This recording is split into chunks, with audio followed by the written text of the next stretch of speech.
شرح سود کے حوالے سے میں بات کرنا چاہوں گا. 17% بنیادی شرح سود کہاں تک IMF کیا کہتا ہے اس کے بارے میں کہ کیوں بڑھائی جائے؟ پہلے تو یہ ذرا بتائیے گا.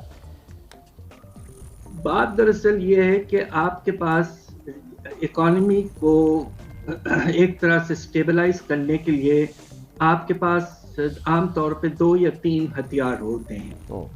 ایک تو یہ کہ آپ ہمارا جو ایکسچینج ریٹ ہے اس میں نمایاں کمی لایا جائے تاکہ آپ کے درآمدات میں کمی آئے اور برآمدات میں کچھ اضافہ ہو.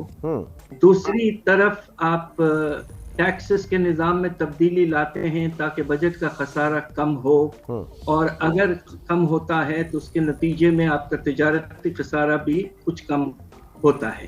اور آخری انسٹرومنٹ جو آپ کے پاس ہے وہ آپ سر سود کو استعمال کرتے ہیں. اب میرا خیال یہ کہ ان 3 انسٹرومنٹس میں جو سب سے ایک لحاظ سے نمائندہ طور پر کام کرنے والا زیادہ ہے وہ آپ کا ایکسچینج ریٹ ہے.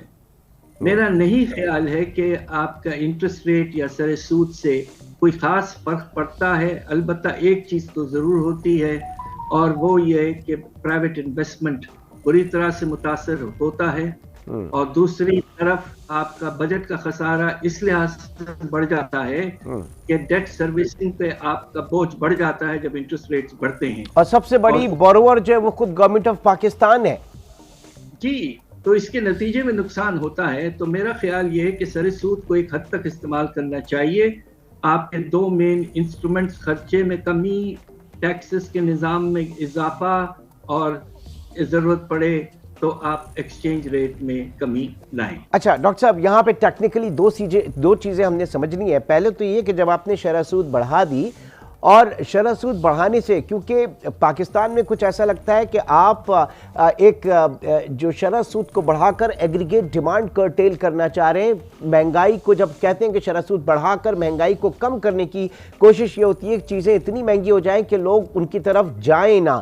تو دنیا بھر میں جو انفلیشن ہوتا ہے وہ ڈیمانڈ پل ہوتا ہے. پاکستان میں تو کاسٹ پش انفلیشن ہے، ہماری ان پٹ کاسٹ بڑھ رہی ہے لہٰذا ہمارا انفلیشن بڑھ رہا ہے. تو ایک تو اس ٹول کو اس پیرائے میں استعمال کرنا کتنا غلط ہے، کتنا جو ہے یہ صحیح چیز نہیں ہے، اس کے اوپر میں کامنٹ چاہوں گا. پھر دوسرا یہ کہ شرح سود بڑھا کر آپ نے پھر کوشش یہ ہوتی ہے کہ جناب لوگ پرائیویٹ انویسٹمنٹ بزنس کی طرف نہ جائیں بلکہ اپنے ڈپازٹ جو ہے وہ بینکوں میں زیادہ سے زیادہ بڑھا دیں، جو منی سپلائی ہے وہ بینکوں کے پاس زیادہ سے زیادہ آ جائے، اور پھر گورنمنٹ وہاں سے پیسے ان سے لے. پھر یہ آپ کے جو قومی بچت اسکیمز کے پلان ہیں، یہ ساری چیزیں بڑی لوکریٹو ہو جاتی ہیں. نتیجتاً اسٹاک مارکیٹ کا پیسہ بھی نکل کے ان تمام مارکیٹس کے اندر آ جاتا ہے.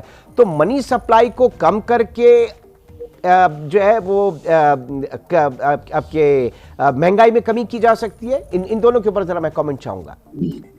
بات دراصل یہ ہے کہ جو آپ نے ذکر کیا جس طرح کے اثرات ہو سکتے ہیں وہ ہوتے ہیں، مگر سب سے بڑا جو اثر پڑتا ہے وہ یہ ہے کہ جب آپ سر سود کو بڑھاتے ہیں تو اس کے نتیجے میں اب آپ یہ سوچئے کہ اگر آپ نے 100 بیسس پوائنٹ بڑھائے سر سود کو تو اس کے نتیجے میں آپ کے جو قرضوں کی واپسی ہے حکومت کی، اس کی سر سود میں بہت زیادہ اضافہ ہوتا ہے، 400 سے 500 ارب روپے.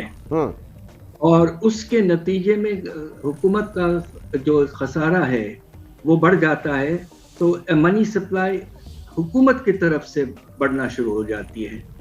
البتہ پرائیویٹ سیکٹر کے ذریعے سے کچھ کم ہوتا ہے، مگر میرا اپنا اندازہ یہ جو ریسرچ ہم نے کیا ہے کہ پاکستان کے کانٹیکسٹ میں انٹرسٹ ریٹس کا کوئی خاص رول ہمیں آج تک نظر نہیں آیا ہے.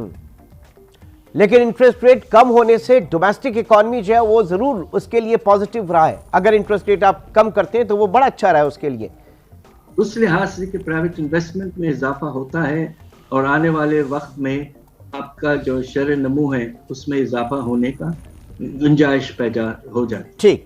ماضی قریب میں ڈاکٹر رضا باقر سابق گورنر اسٹیٹ بینک، بڑا ان کے دور میں مشہور ہوا تھا ہاٹ منی کا کانسیپٹ، اور 13.25% کے اوپر جو ہے سر پاکستان میں بڑے ڈالرز آ رہے تھے اور روشن ڈیجیٹل اکاؤنٹ کے اوپر بھی آ رہے تھے اور بہت سارے ہمارے ریزروز اس میں مینٹین ہوئے. آج کیا وجہ ہے کہ 17% شرح سود کے اوپر اتنے اچھے ریٹرن کے اوپر بھی جو ہے وہ ڈالرز نہیں آ رہے؟ یہ کوئی ٹرسٹ ڈیفیسٹ ہے یا جو فارنرز ہیں یا اوورسیز پاکستانی ہیں وہ کس طرح سے دیکھ رہے ہیں؟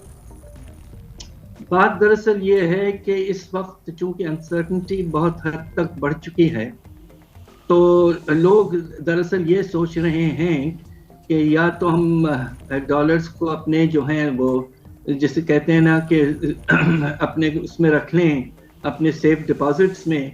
دوسرا یہ ہے کہ جو ہمارے باہر جو ورکرز ہیں وہ یہ سوچ رہے ہیں کہ جب اتنا زیادہ فرق ہو چکا تھا پچھلے دنوں اب تو کم ہے تو ہم کیوں نہ ہنڈی کو استعمال کریں.